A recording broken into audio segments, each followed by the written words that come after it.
We Cycle, and today I'm going to be talking about the new Dura Ace 12-speed group set, long awaited. It's starting to drip into the country, and we're going to have a quick look at all the little components and check it out actually on a bike, see how good it really is.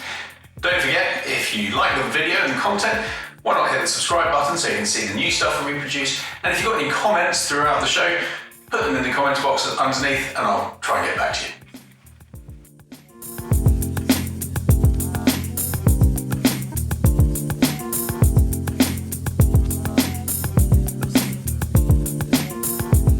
Presentation is everything when it comes to top-end group sets, and nothing sets plush more than a giant box of Dura Ace.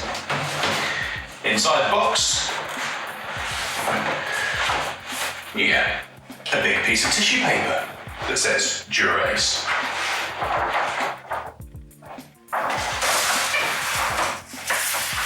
But more importantly, you get a load of lovely components.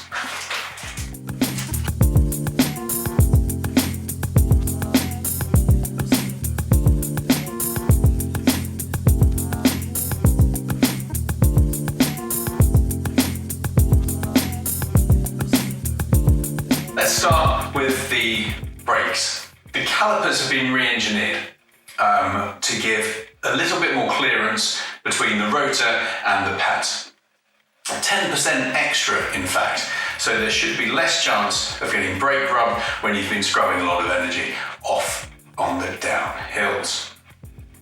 Really cool looking piece of kit, looks very Darth Vader-ish.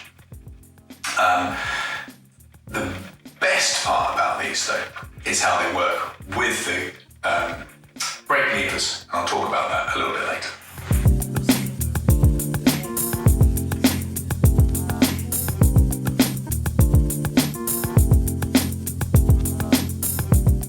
Cassettes come in two sizes for Dura Ace, and this is quite a significant difference. The 12 speed, although it isn't going up to a monstrously large bigger sprocket, will go from 11 to 30 or 11 to 34 on the cassette. Pretty big. But the real difference is in the middle, where you're really likely now to find exactly the right gear for you. We're going on 11 to 30 cassette, it's going 11, 12, 13, 14, 15, 16, 17, and then it starts to jump a couple. But really close ratios mean the shifting is so precise and sharp. It doesn't weigh anything. It's also been re-engineered ever so slightly, the actual cuts on the teeth, to help throw the chain quickly and efficiently. And you'll see that the shifting is really fast, really quick. And that's in no small part down to the way this has been engineered.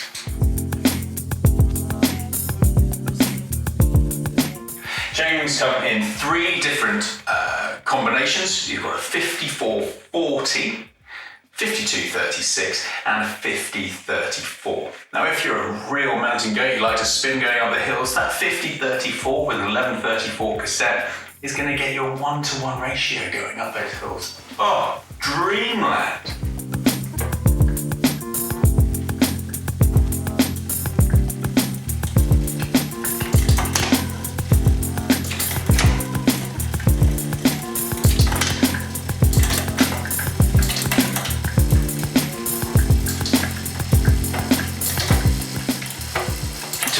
To take a cassette that goes up to 1134, you used to have to go to Ultegra with a long cage to be able to fit it all in.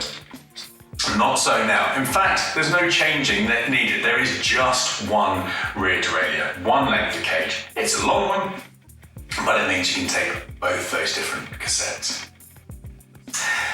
This is a great piece of kit, and this is also where all the brains are. Firstly, the charging port is in the back of the rear derailleur. Here. Secondly, all the communication from your shifters goes to the rear derailleur via Bluetooth. That's where this is wireless. The communication from the shifters to the gears is Bluetooth not via a cable. It can be if you want it to be, and that does increase battery life, but it does slow down the shifting. And why would you want to do that? The shifting is about 50% faster, I believe, on the previous iteration, and that's down to a redesign of the motor as well as the speed of the communication. It's lightning quick, it's so responsive, it's so assured, it's just a great piece of kit. Now,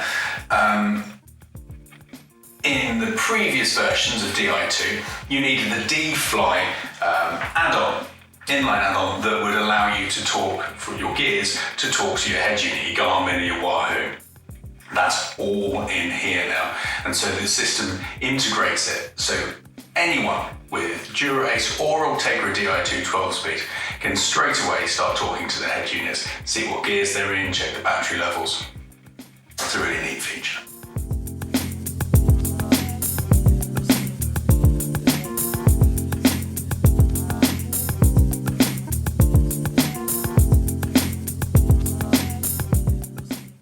Derailleurs are a bit of a pain in the cycling industry. They're fairly ugly. Until now, this one is actually a good looking front derailleur. It's small, it's much smaller, it's much easier than the previous one. And significantly, it's a lot stronger. So the motor is much sharper at throwing the chain down, which is easy, but pushing the chain back up to the bigger chainring happens really quickly. Very little drag, making for much smoother shifting.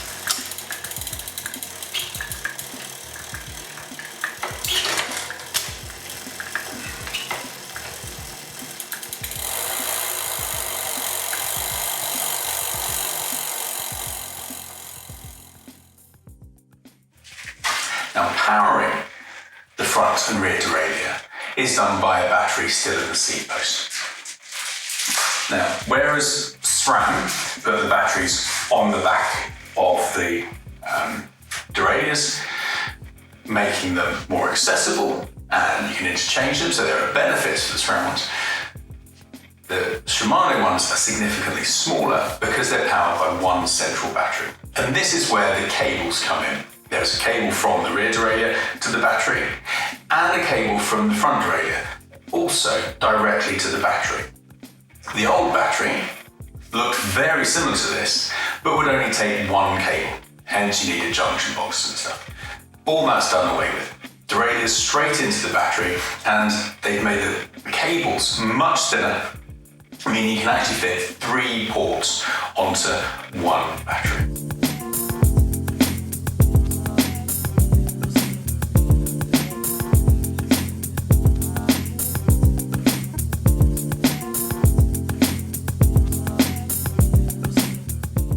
And now, the pièce de la résistance, the shifters. Absolutely fantastic. Smooth, sleek, a little bit Darth Vader looking again. Just a really cool piece of kit. Subtle changes which make a really useful difference. The paddles are ever so slightly bigger, making it easier to shift when you're wearing big, thick gloves. They're ever so slightly longer. The hood is 4.6 millimeters longer, and it's a little bit higher. And what this means is, actually, when you're over the top, you can get 3 fingers under there, 2 or 3 at least, fingers underneath there and grip on the rough descents if you need to, making it really comfy to hold. They have also ever so slightly towed in the top of the hood, making a far more ergonomic grip. Now, another small but nice feature is they've changed the material the rubber hood is made with. It used to be that when you peeled back the hood to bleed the brakes or change a cable, after a while it wouldn't quite fit properly. You'd have to glue it down or just live with it looking a little bit ropey. This material is supposed to have a lot more memory to it, so it goes back into place and looks fresh out of the box for a lot longer.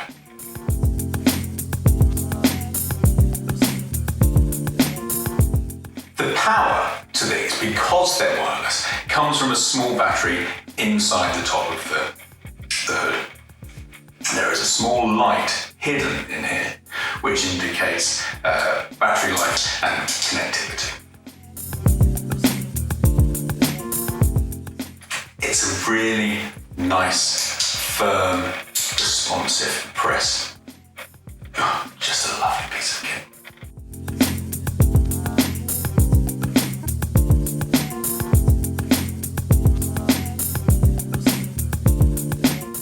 For Dura Ace and the Ultegra Di2 stuff, they have borrowed the servo wave feel from the GRX Groupset and the mountain biking ones.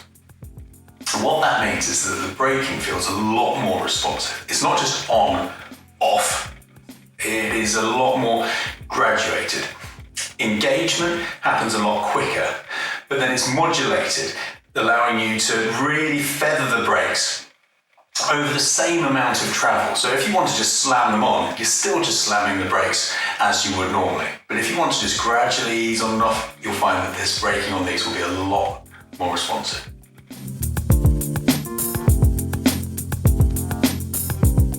Now, all this group set loveliness comes at a price. We're looking well over £3,500 for the Dura Ace Di2 Groupset. And that's a lot of money. And so is it worth it? If you don't already have this sort of thing, absolutely. If you can afford it, and you want just the very best of everything. Is it a significant enough jump from 11 speed iteration to the 12 speed? That's where you need to make the call. It is lovely, it's faster, it isn't just an extra gear. There is a lot more to it, the little bits that make it a much more complete package. But is it going to be worth it? That's up to you and your accountant / wife to decide whether or not you need that kidney. Is it better than the other things on the market? It's lighter than the Ultegra stuff. It's neater than the SRAM. But SRAM has its benefits, as does Shimano. On an out-and-out road bike, proper racing whip, if you can afford it, I would say the Dura Ace 12-speed is the king of the mountain at the moment.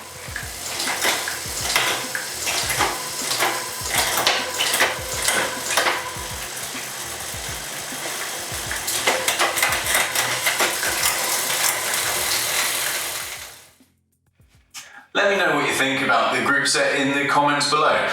Is it worth the money? Have they missed a trick with not putting a bigger range in the cassette? Not making it completely wireless? Is that an issue to you? Or do you think that actually this single battery and only one thing to charge could be quite handy? Is there anything they've missed, anything I've forgotten to mention that you'd like to know about? Pop it in the comments box and we'll get back to you. Don't forget to hit the like button, subscribe, and I look forward to seeing you again.